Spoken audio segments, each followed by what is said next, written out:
Hey everybody, welcome back. Today I'm here to read Patina Chapter 8 with everybody. Now, last chapter, some really important things happened. She was invited over to Becca's house to finish the project for Frida Kahlo, so that might be coming up in this chapter. She also just had like a really crazy and personal awkward fight with some of the older girls on the track team. Now, they did work it out, but they have their Saturday relay meet coming up, so I wonder if we'll see that today too. So why don't we dive in and see what's going on in Patty's world?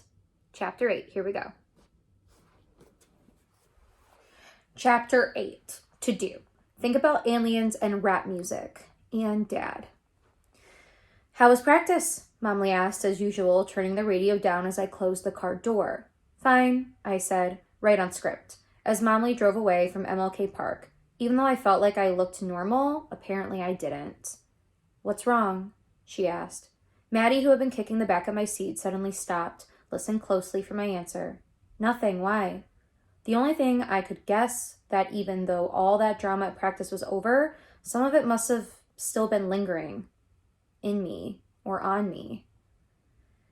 You know how you clear your throat, how you force and almost cough to get the crackly stuff out? Well, I tried to clear my face, tried to open my eyes wider and loosen my jaw a little to wipe it back to regular. You just seem off, that's all. No, I'm cool, I insisted, then changed the subject. Maddie, you need me to help you with your homework?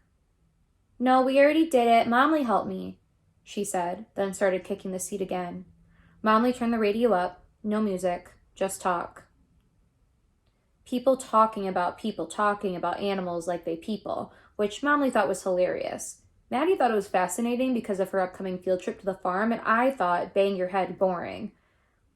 My mother used to take her to the dog spa, like the spa for humans. Used to get the ugly mutt massages and facials as if her chihuahua was living some kind of stressful life. It was unbelievable. That money could have gone to her grandchildren for college, for goodness sake.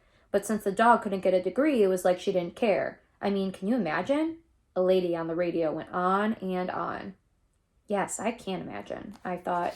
TNT and Becca instantly replacing the crystal track drama in my head and apparently on my face, reminding me to tell Momly about my group project, after school meetup thingy I had to do the next day. I bet Becca had one of those little dogs, probably dressed it up like her twin. Oh boy. Hey, so tomorrow after practice, can you take me back over by the school to this girl in my class's house? I asked. It's for the Frida project. After practice? Momly turned the radio down again. Will her parents be there? Her grandmother, I explained.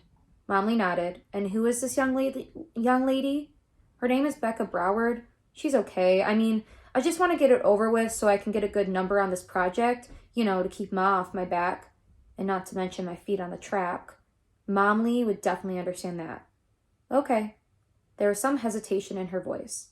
Well, you want me to bring you a change of clothes? I hadn't even thought about that. The last thing I needed was to show up at Becca's house smelling like sweat gravy. Before I could even answer, Momly added, I'll just pack a little bag for you. At home, after homework, turkey wings, and push-ups with Maddie and me laid around in her room looking at old school music videos on my laptop while I counted the beads left on her braids. I know the 90s videos seem a little weird, but me and Cotton always watched them. Let them play one after another. And because we'd been doing it for so long, Maddie liked them too. Knew all the songs and everything. We loved Mary J. Blige, and that came from my mom. She really got me on a Mary kick after my father passed away and played her nonstop when we were little. It was truly all about Jesus and Mary, and I get it. I mean, just the way Mary be dancing is worth watching. Like, this a 60-year-old man who just hit the lottery. Like, she got all dressed up in a fur vest and knee boots, full face of makeup and hair fresh laid, just to go beat somebody up, to go fight life. Like she had all the answers to all the questions. And I needed some of them answers. Not just for the track, but also for school. And after school, the next day. Answers from Mr. Winston as he went on, shouting, cannon to the right of them, cannon to the left of them. Are ye part of the 600? Are ye part of the light brigade? Answers from Miss Teller in math class as she asked us to describe a cylinder. And even worse, when she asked us to describe a trapezoid, which I wanted to raise my hand and say, a trapezoid is another name for a scary kidnapper. But instead of, but instead I decided to save that joke for me and Cotton. I also needed an answer to the cafeteria, which to me always asks the same question. Where are you sitting? I didn't just assume I was going to have another spot over at Becca's table. So instead of me going in there thinking that and playing myself, I just did my usual. Got my food, which today was short rib, which was delicious and a little weird because I couldn't help but think about what animal has a rib this short. I know they say it's beef, but don't no cow have a little baby rib like this. And then I started thinking about the radio, about the people talking about people who talk about animals like they people, and I just lost my appetite for like 5 minutes, for one lap around the cafeteria.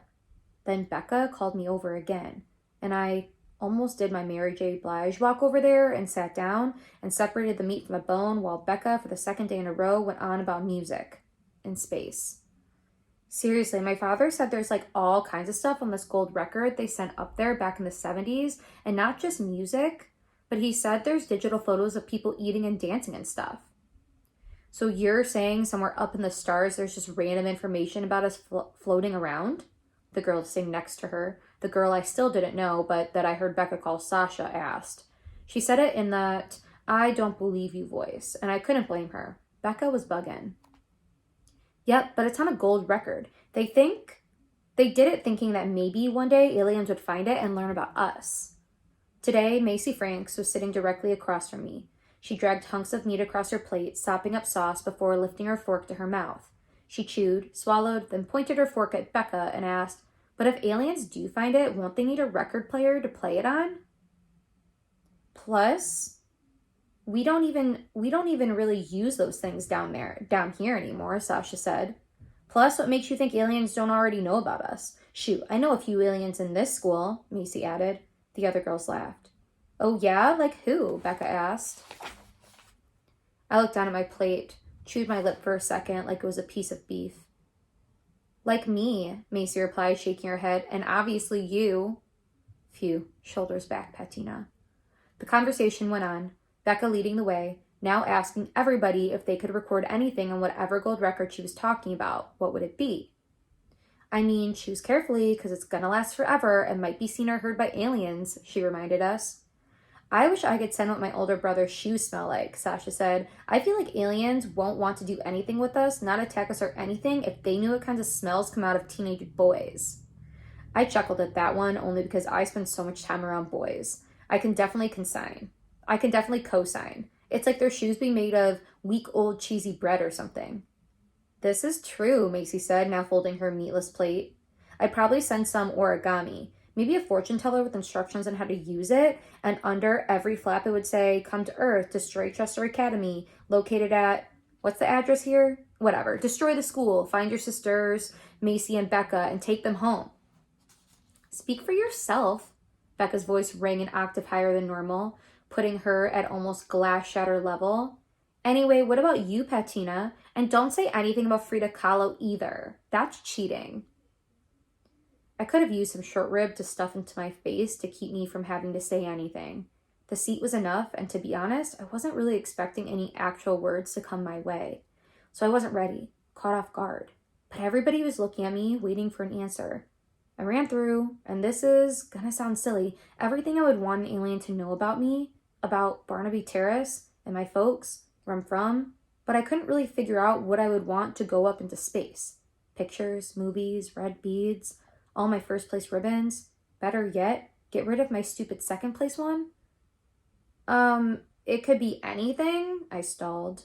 Yep, I mean, when they first did it, they sent a bunch of music recordings and stuff. They send rap music, I asked. Good question, Macy propped. Becca looked stumped. She tapped her temple. I don't know, I don't think so. Probably not, I agreed, because it wasn't really a thing at that time, and then it hit me. Something I really never thought about. Something I never even really heard, but it was important to my family in a weird way. Important to me in a way that kind of lived in the part of my brain that I can't even think with. It's like an underthought or something like that. Hard to explain. Back in the day, my father used to make beats. I think I tried to send one of those up there. Either that or maybe his favorite cupcake recipe. I sort of shrugged. I know, super random. I want some cupcakes right now. a girl whose hair was spun in a tight bun the size of a biscuit on the tip top of her head, said. I hadn't caught her name yet. I don't think anybody said it. Cupcakes would be cool, Sasha agreed, but Becca's mind was somewhere else. Yeah, they would be. But what would be really cool is beats, right? I mean, especially if some alien DJ got a hold of them. Becca did a fake DJ thing with her hand on her plate, like she was scratching records, and then she added, Does your dad still make beats? But her voice seemed to slow down, stretched out, and distorted all crazy in my ears. Does your dad still make beats? My throat. Did I eat the plate without knowing? Did the pointy fingers of the fork break off? Did I swallow them so now plastic nails were poking the inside of my neck? I never, ever, ever talk about my father in public. Not because I didn't want to, but because it just never came up. I was more used to talking about my mother. My mother's. The mom situation always became a conversation about why I have to, but never about why I don't have a dad. If anything, most people just assume Uncle Tony's my pops, which is cool, but it just never hit me that I don't really talk about my actual dad. Not even to Cotton. Not to nobody. And so the simple question about whether or not my dad still makes beats tightened the skin around my bones. Patina. Becky's voice wah-wah'd in my head. You okay? You look sick. I had no idea how long I was sitting there. Stuck. No, sorry. I tried to answer. My father, yeah, he's, well, gone. But before I could actually say it, the bell rang and it was off to history class, where I had to sit with it all. Had to let the thought of my dad splash around my stomach with whatever a short rib was, while my regular-sized ribs felt like they were being bent. A tiny hammer, the one that always knocks on the back of my throat whenever I need to cry, knocking away, and usually whenever I feel this stuff, it's soothed by the thought of track practice, by running. But since it was now thundering out, causing Becca to almost jump out of her skin every 5 minutes amidst Lanford's class, which along with me struggling to get myself together, kept Group Frida from getting any work done. Coach sent out a text saying practice was canceled. The world was proving it hated me. It was like the ultimate hair flip, like the Earth's ha ha ha. That is the end of chapter 8. That is just heartbreaking, honestly, to, live in Patty's world, and she has a great support system, but she's missing that really key part of her life, and simply being asked about it completely freezes her up. I really, that goes straight to my heart with Patina. So make sure to tune in next time for chapter 9. I'm so excited to see what goes on when she goes to Becca's house for the project and the eventual relay race she's going to run on Saturday with the vet girls. All right, check in later. See y'all.